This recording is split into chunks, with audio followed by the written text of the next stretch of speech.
Boa noite, meus irmãos, graça e paz a todos, Deus abençoe a todos, sejam todos bem-vindos, famílias deste grupo, irmãos, amigos, desde as criancinhas até o mais experiente em idade. Deus possa abençoar a vida de cada irmão nesta hora. Nós vamos falar da palavra de Deus, vamos falar sobre oração. Na quarta-feira passada iniciamos falando sobre um versículo da palavra de Deus em Romanos 12, verso 12, e falamos sobre 3 virtudes que nós destacamos neste verso. E quando Paulo diz assim, na nova tradução da linguagem de hoje, ou seja, na versão mais tradicional diz, alegrai-vos na esperança, sede pacientes na tribulação, perseverai em oração. E na nova tradução da linguagem de hoje, diz assim, que a esperança que vocês têm os mantenha alegres, aguentem com paciência os sofrimentos e orem sempre. Então, a semana passada eu falei aos irmãos sobre a esperança, a alegria, alegrar-se na esperança, porque nós temos uma esperança viva, não é? Falamos sobre paciência e hoje vamos falar sobre perseverança na oração. Interessante, como eu disse a semana passada, como Paulo começa falando sobre alegrar-se na esperança. Devemos nos alegrar na esperança. Falei que o Senhor nos gerou de novo para uma viva esperança. E com essa esperança, nosso coração se acalma, fica paciente, porque a gente não aguarda uma coisa incerta, mas uma coisa certa. Temos certeza das coisas que Deus tem para nós, daquilo que Ele faz por nós e que Ele tem preparado para nós no céu. Paulo, escrevendo ao seu filho na fé Timóteo, na sua segunda carta, no capítulo 1, verso 12, ele afirma assim, eu sei em quem tenho crido e estou bem certo que é poderoso para guardar o meu tesouro ou o meu depósito até aquele dia. Declarações profundas que nós precisamos também ter no nosso coração. Isso nos ensina que quando temos fé no Senhor, nós aguardamos pacientemente, pois sabemos que Ele é fiel. Já a oração, meus irmãos, nos mantém acesos em comunhão com o Senhor. Na oração nós aprendemos, somos renovados, somos consolados, somos edificados, somos visitados pelo Espírito Santo de Deus, não é verdade? Na oração nós desabafamos nossas mágoas, nossas angústias, somos alimentados espiritualmente, ouvimos a voz de Deus, somos ministrados pelo Espírito Santo de Deus, o Espírito nos acalma, nos traz alento, conforto, segurança para o nosso coração. Eu gosto muito, estava lembrando da letra do hino 148 do nosso cantor cristão, as 3 primeiras frases, 3 primeiras partes destes versos, diz assim, bendita a hora de oração, pois traz-nos paz ao coração e sobrepuja toda dor, trazendo auxílio do Senhor. Bendita a hora de oração, produto só da devoção, que eleva ao céu o seu odor e em doce cheiro a meu Senhor. Bendita a hora de oração, pois liga-nos em comunhão e traz-nos fé e mais amor, enchendo o mundo de dulçor. São declarações tão lindas e profundas deste hino que nós conhecemos tanto. Meus irmãos, na oração de Jesus, a oração chamada oração sacerdotal de Jesus, lá no Evangelho de João, no capítulo 17, versos de 1 ao verso 26, nós encontramos umas declarações profundas demais. É uma das orações mais profundas, se não for a mais profunda que Jesus fez, certamente é essa, chamada de oração sacerdotal. É um momento dramático para Jesus, ele sabe que chegou a hora de enfrentar a cruz. Essa é a sua primeira declaração, quando ele ora ao Pai, e ele estava consciente do que aconteceria, e é a partir daqui que entendemos de fato a oração. Jesus orou a Deus, orou ao Pai, na hora, chegando a hora de enfrentar a cruz. Jesus não tinha ninguém a quem recorrer, só o seu Pai, só Deus.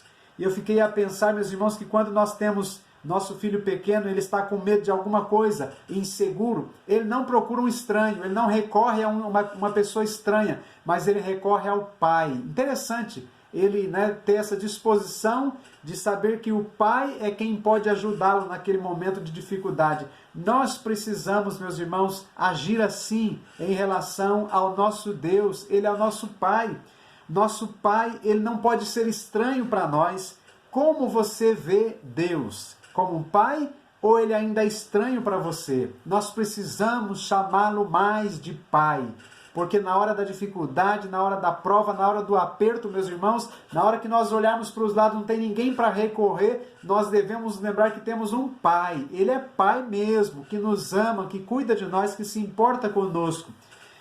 Nós aprendemos, meus irmãos, que nessa oração sacerdotal, é interessante se você abrir a sua Bíblia e ler esta oração do capítulo 17 de João, o capítulo inteiro o primeiro capítulo inteiro de João, né? Capítulo 17 inteiro, na verdade.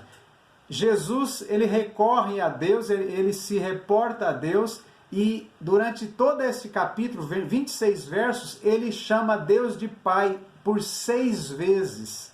6 vezes, né?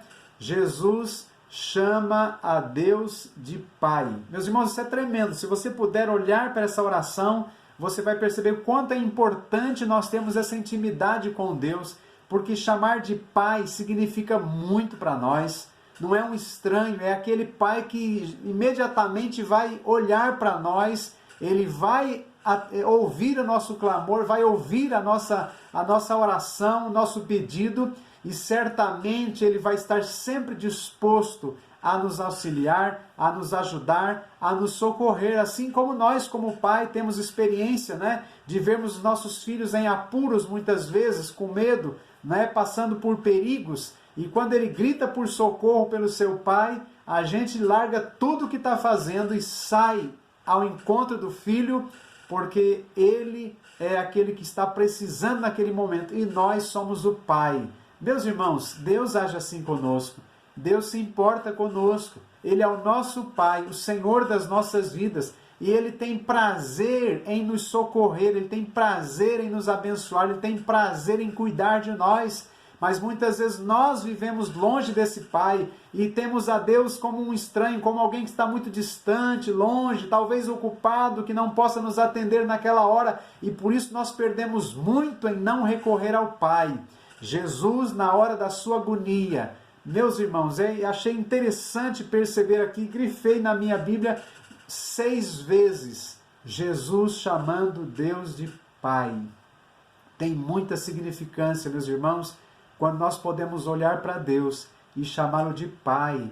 Abba, Pai, ou Paizinho querido, Ele é o nosso Pai querido.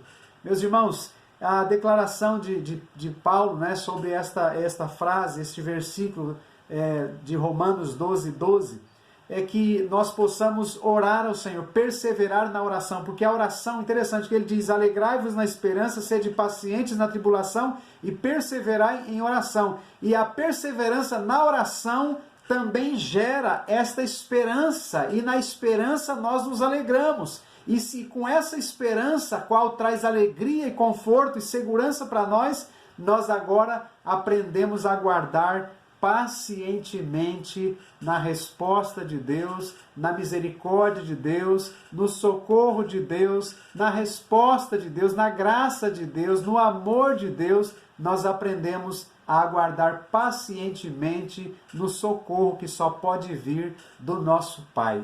Então, interessante essas 3 virtudes neste único versículo: esperança, paciência e oração. Ele começa falando de alegria, alegrai-vos na esperança, sede pacientes na tribulação e perseverai em oração. E interessante que de trás para frente fica mais profundo ainda. Perseverai em oração, sede pacientes na tribulação e alegrai-vos na esperança. Acho fantástica essa colocação aqui. Então, meus irmãos, que Deus nos abençoe mais nesta noite. E que a partir de hoje, agora, desde já, você faça sua oração, recorra a Deus como Pai, chamando-o de Pai. Irmãos, interessante que nós podemos estar num lugar assim, com muitas crianças, não é? E correndo, todas correndo para um lado e para o outro, mas quando o nosso filho chama o Pai, a gente tem uma percepção muito rápida para perceber que é a voz do nosso filho chamando. Mãe tem um sentido muito mais aguçado do que o pai, né? Às vezes o pai também é meio distraído, mas um exemplo assim, né? Porque Deus nos trata também assim.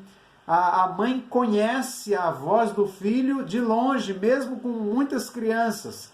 É fácil de perceber e de identificar a voz dos nossos filhos para correr ao encontro deles, para socorrê-los. Eu tenho certeza, meus irmãos, que Deus conhece a nossa voz e quando nós chamamos Ele de Pai, meu irmão, certamente Deus se move ao nosso encontro para nos socorrer, para nos auxiliar, para nos ajudar. Deus te abençoe.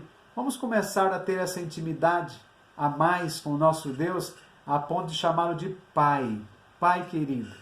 E com Jesus nós aprendemos a desenvolver essa intimidade. Jesus chamou a Deus de Pai 6 vezes no capítulo 17 do Evangelho de João. Olha lá, e você vai perceber que forma tremenda de comunhão que Jesus desenvolveu e as declarações que ele faz junto ao Pai. Deus te abençoe. Nosso Pai eterno nos abençoe, guarde a nossa vida em todos os aspectos e que permaneçamos firmes, nos alegrando na esperança, sendo pacientes na tribulação e perseverando em oração sempre. Deus te abençoe, um grande abraço e fique na paz deste Deus glorioso.